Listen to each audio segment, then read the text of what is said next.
अस्सलामुअलैकुम। उम्मीद है आप तमाम बच्चे खैर आफियत से होंगे। अल्लाह ताला का करम होगा आप सब पे।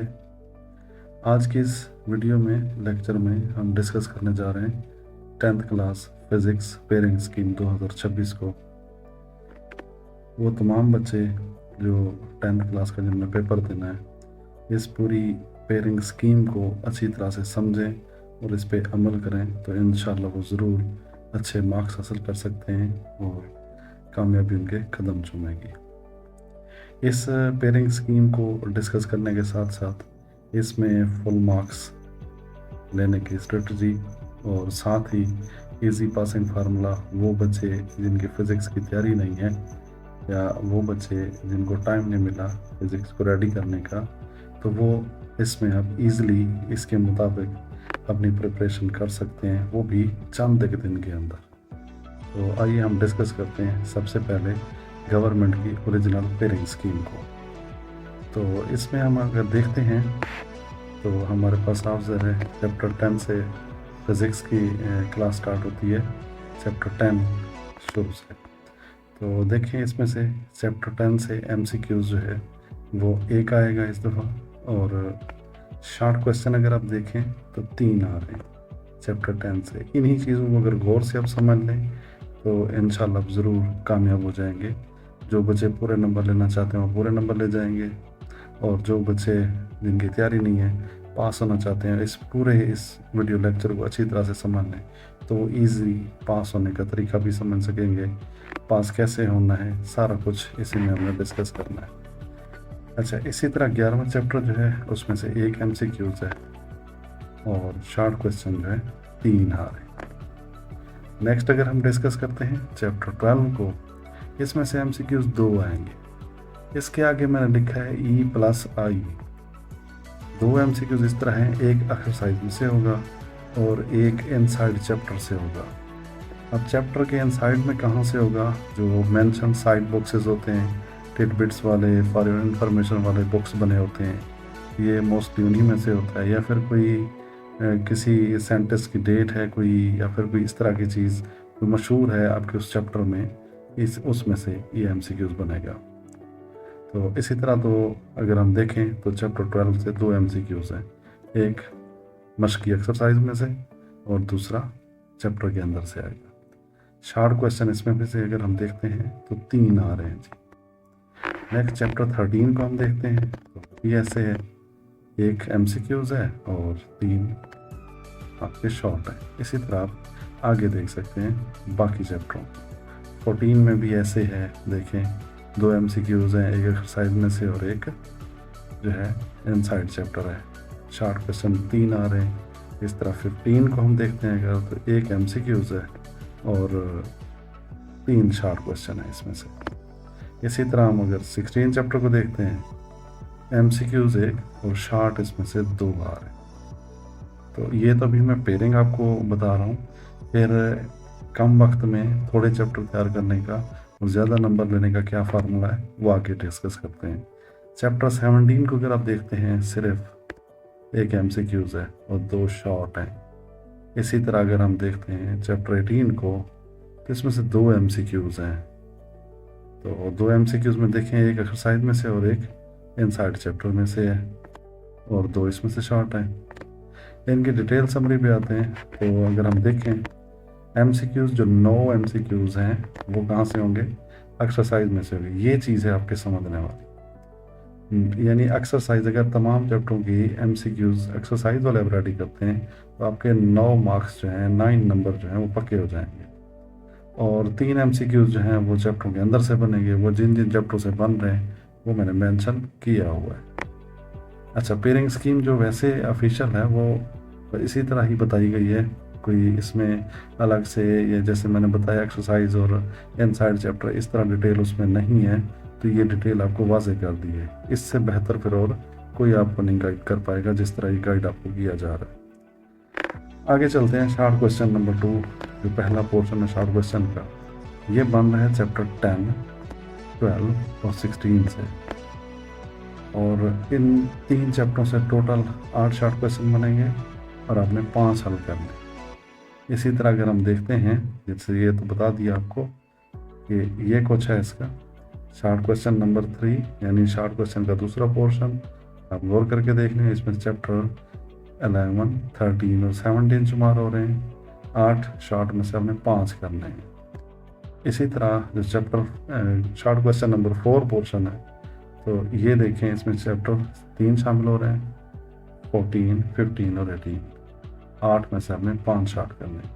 तो ये तो हमने डिटेल समरी डिस्कस की है शॉर्ट क्वेश्चन और MCQs की। अब है जो आगे प्लानिंग कि आप इनमें से क्या कुछ करना आपको चाहिए, क्या कुछ छोड़ देना चाहिए, कहाँ से आपके नंबर सही आ सकते हैं, या किन चैप्टर्स को करके आप नुकसान करेंगे, उनमें से नंबर कटेंगे, आगे हम डिस्कस करते हैं। पहले लॉन्ग क्वेश्चन को डिस्कस करते हैं, उसके बाद फिर हम चलते हैं उसी चीज़ पे। अच्छा, इस दफ़ा जो शॉर्ट क्वेश्चन की पेयरिंग में जो चैप्टर जैसे आए हैं, लॉन्ग क्वेश्चन में भी वैसे हैं। अगर हम पीछे गौर करें तो शॉर्ट क्वेश्चन नंबर जो 2 था उसमें 10 और 12 और 16 चैप्टर थे। सेम वही चैप्टर लॉन्ग क्वेश्चन 5 की पेयरिंग में आ लॉन्ग क्वेश्चन 6 में भी उधर जो शॉर्ट क्वेश्चन 3 के जो चैप्टर हैं 11, 13, 17 वही लॉन्ग की पेयरिंग के लिए इस दफ़ा सेलेक्ट किए गए हैं। लॉन्ग क्वेश्चन नंबर जो 7 है इसमें 14, 15, 18 ये ऊपर भी मेंशन है। यहाँ पे अगर आप गौर करें तो ये वही के वही दिए गए हैं। इसके नीचे मैंने लिखा है TN, T/N, अकेला T। ये T का मतलब है थ्योरी आएगी या न्यूमेरिकल आएगा चैप्टर 10 से। चैप्टर 12 से थ्योरी भी आ सकती है, न्यूमेरिकल भी, लेकिन चैप्टर 16 से जस्ट थ्योरी आएगी जी, न्यूमेरिकल नहीं आएगा। ये अपने जहन में बैठा लीजिए। आपने इनको अच्छी तरह इन चीज़ों को जहन में रख के तैयार करना है। यही वो चीज़ें हैं जो मेहनत करके आपके लिए तैयार की जा रही हैं, ताकि आप कम वक्त में अच्छी तैयारी कर सकें। इस तरह अगर हम अगली पेयरिंग देखते हैं लॉन्ग क्वेश्चन नंबर 6 में जो चैप्टर हैं 3, इन चैप्टर में भी ऐसे है। 11वें से थ्योरी भी आ सकती है, न्यूमेरिकल भी। 13वें से थ्योरी भी आ सकती है, न्यूमेरिकल भी, लेकिन 17 से जस्ट थ्योरी आ सकती है, न्यूमेरिकल नहीं आएगा। इसी तरह अगर लॉन्ग वाली लास्ट पेयरिंग देखें तो हर चैप्टर के नीचे लिखा है न्यूमेरिकल भी आ सकता है, थ्योरी भी आ सकती है, तो ये उसके मुताबिक तैयार करेंगे। नेक्स्ट आते हैं, थोड़ा बहुत नोट है ये कि इसमें जहाँ जहाँ T मैंने इस्तेमाल किया है इसका मतलब थ्योरी है, N मीन्स न्यूमेरिकल है। और इसी तरह मोस्ट इम्पॉर्टेंट एक और नोट, पूरे आपके इस पेपर के अंदर 4 डेफिनेशंस होंगी, एक कोई डायग्राम वाला क्वेश्चन आएगा, और एक जैसे क्रिटिकल क्वेश्चन होते हैं, कंसेप्चुअल एक्सरसाइज वाले होते हैं एक्सरसाइज क्वेश्चंस, एक वो आएगा, एक साइड बॉक्स से क्वेश्चन बना हुआ होगा, और एक शॉर्ट न्यूमेरिकल होगा। ये मस्ट अपने देख लें, टोटल गिन लें कि कितने शॉर्ट हैं जो इस तरह से आपके पेपर ओवरऑल पेपर में ये आएंगे लाजमी। उन्हीं यानी पेयरिंग के अंदर में से मिसाल के तौर पर अगर किसी चैप्टर से 3 शॉर्ट देने हैं तो एक वो क्या करेंगे, न्यूमेरिकल दे देंगे उसमें से शॉर्ट, और बाकी 2 एक डिफाइन और एक शॉर्ट क्वेश्चन दे देंगे। इस तरह यानी पेयरिंग आपकी ये मुकम्मल करेंगे। आगे चलते हैं, जो मैंने शुरू में डिस्कस किया था उसी को हम डिस्कस करते हैं। सबसे पहले है 60 मार्क्स पासिंग फार्मूला, कि आप 60 मार्क्स फुल बाई फुल कैसे ले सकते हैं, किस स्ट्रेटजी के तहत आपको प्रिपेयर करना है। सबसे पहला काम जो आपने करना है, एक्सरसाइज के MCQs को 1 से 2 मरतबा रिवीजन कर लें अच्छी तरह से, ताकि वो आपको जहनशीन हो जाएं और अच्छी तरह से याद हो जाए। फिर आपने क्या करना है, जस्ट इन 3 चैप्टर के, ये वाले जो 3 चैप्टर हैं, चैप्टर नंबर 12, 14 और 18, इनमें से आपने अंदर जो साइड बॉक्सेस बने होते हैं इन चैप्टरों के लाजमी देखना है। कोई इंट्रोडक्शन है चैप्टर के शुरू में, उसको अच्छी तरह से देखें, क्योंकि इन 3 चैप्टर के अंदर से भी MCQ आएगा।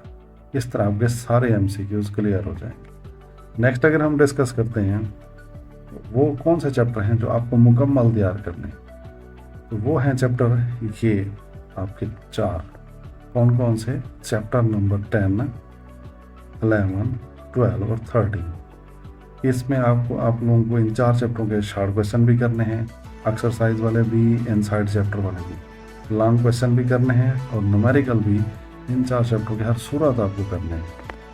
उसके बाद ये जो 2 चैप्टर हैं 16 और 17, इन चैप्टरों में से सिर्फ आप लॉन्ग क्वेश्चन करें, ओनली सिर्फ और सिर्फ लॉन्ग क्वेश्चन करें। ये मैं आपको बता रहा हूँ, आपको पूरा पेपर इनसे अटैम्प्ट होगा, जो प्लान करके आपको बताया जा रहा है, इससे पूरे का पूरा आपका पेपर अटैम्प्ट हो जाएगा इंशाल्लाह। मेरे आइडिया के मुताबिक जो न्यूमेरिकल हैं इस दफ़ा इन चैप्टरों से आ सकते हैं, जिनके ज़्यादा चांसेस हैं 90% वो ये चैप्टर हैं। 10 में से इस दफ़ा लॉन्ग क्वेश्चन मुश्किल ही आए, थियरी का सवाल मुश्किल आए, न्यूमेरिकल आ सकता है 11 में से भी और 12 में से भी। तो इस तरह आप अच्छी तरह से अपने ये मार्क्स 60 तक पहुंच सकते हैं। यही पेयरिंग अगर इन चैप्टरों में से न्यूमेरिकल सेलेक्ट हो गए तो आप और नहीं तो पूरे के पूरे नंबर ले जाएंगे। अगर इनमें से किसी एक चैप्टर में न्यूमेरिकल और एक में थ्योरी निकल आती है तो बड़े से बड़ा आपके 4 या 5 नंबर कट जाएंगे टोटल में से, बाकी आप नंबर लेने में अच्छी तरह से कामयाब हो जाएंगे। तो नेक्स्ट हम चलते हैं वो बच्चे जिनकी तैयारी बिल्कुल भी नहीं है, जो चाहते हैं कि बस 1-2 दिन हम पढ़ लें या 3-4 दिन पढ़ें और अच्छी तरह से नंबर अच्छे ले जाएं, पास से थोड़े ज़्यादा नंबर ले जाएं, या पेपर वाली रात हम पढ़ लें, कुछ ना कुछ ऐसा तैयार करें जिससे हमारे नंबर आ जाएं। तो वो बच्चे भी परेशान ना हो, उनके लिए भी हमने एक प्लान किया है, जो प्लान यहाँ पे आपसे डिस्कस अप करते हैं। तो आइए फिर उसको हम डिस्कस करते हैं। इसमें आप कितने नंबर ले सकेंगे? इजी पासिंग फार्मूले में 40 मार्क्स, 40 नंबर आप इजीली ले सकते हैं, वो भी चंद घंटों की मेहनत से। कैसे करना है? सिर्फ और सिर्फ आपने चैप्टरों के एक्सरसाइज वाले MCQs करने, 9 MCQs यानी 9 नंबर आपके पक्के हो जाएंगे। आगे आपने क्या करना है, शॉर्ट क्वेश्चन सिर्फ इन चैप्टरों से आपने देख लेने। चैप्टर 10 के शॉर्ट क्वेश्चन 11 के देखें, चैप्टर का 10 को हम डिस्कस करें, इसमें शॉर्ट आपने पहले पढ़ रखा है, शुरू वाले चैप्टर तकरीबन तमाम बच्चों को आते होते हैं। तो चैप्टर 10 और 11 शुरू वाले चैप्टर, इनसे आप शॉर्ट याद रखना आपके लिए कोई याद करना मुश्किल नहीं है, पहले ये चैप्टर थोड़े बहुत पढ़े हुए होते हैं तमाम बच्चों के। और इसी तरह 13 और 15 में से ओनली आपने शॉर्ट देखने हैं। एक बार इन बुक से खोल के इन चैप्टरों को देखिएगा, ये बहुत आसान भी है और बहुत छोटे चैप्टर हैं, कोई लेंथी बड़े बड़े चैप्टर नहीं है। नेक्स्ट हम आते हैं लॉन्ग क्वेश्चन आपने कहाँ से देखने हैं। सिर्फ और सिर्फ लॉन्ग देखने, कहाँ से देखने हैं न्यूमेरिकल लॉन्ग? इन 3 चैप्टरों के, चैप्टर 10, 12, 16, इनके सिर्फ आपने लॉन्ग और न्यूमेरिकल देखने। अगर कोई बच्चे को समझ ना आए न्यूमेरिकल कौन से करने कौन से नहीं करने, तो वो बाई व्हाट्सएप मुझसे आप रब्ता करके पूछ सकते हैं। चैप्टर 10 में आपने न्यूमेरिकल देख लेने हैं, चैप्टर 12 के भी और 16 के आपने लॉन्ग क्वेश्चन सिर्फ तैयार करने हैं। ठीक हो गया? तो इस तरह से आप 9 नंबर इन 3 चैप्टर में से इजीली निकाल पाएंगे। तो टोटल आप ऐड कर लें, आपको इजीली 40 मार्क्स आराम से ले जाएंगे। फिजिक्स जो बच्चा फेल हो रहा होगा वो भी पास कर जाएगा। तो ये है वो फार्मूला जिसको आप डिटेल में अपना समझ के अच्छी तरह से आराम से अपनी तैयारी भी अच्छी कर सकते हैं, अच्छे मार्क्स ले सकते हैं और फेल होने से बच सकते हैं। आखिर में मैं यही आपको कहूँगा, रिक्वेस्ट है आप हमारे इस चैनल को सब्सक्राइब करें, लाइक करें, कमेंट किया करें। अगर कोई गलती है तो बताना ना भूलिए, मेंशन कीजिए गलती को, शेयर इसको दोस्तों के साथ कीजिए जो आपके 10th क्लास के क्लास फेलोज़ हैं, उनके साथ ज़रूर शेयर करें। जहां आप अगर इन चीज़ों पे अमल करके अपने आप को फेल होने से बचा सकते हैं या अच्छे मार्क्स ले सकते हैं, तो वो भी आपके भाई हैं, आपके क्लास फेलोज़, उनको भी बताना लाजमी समझें ताकि वो भी आपकी तरह अच्छे नंबर ले सकें या जो फेल हो रहे हैं वो पास हो जाएं। दुआ में याद रखिएगा। जज़ाकल्लाह।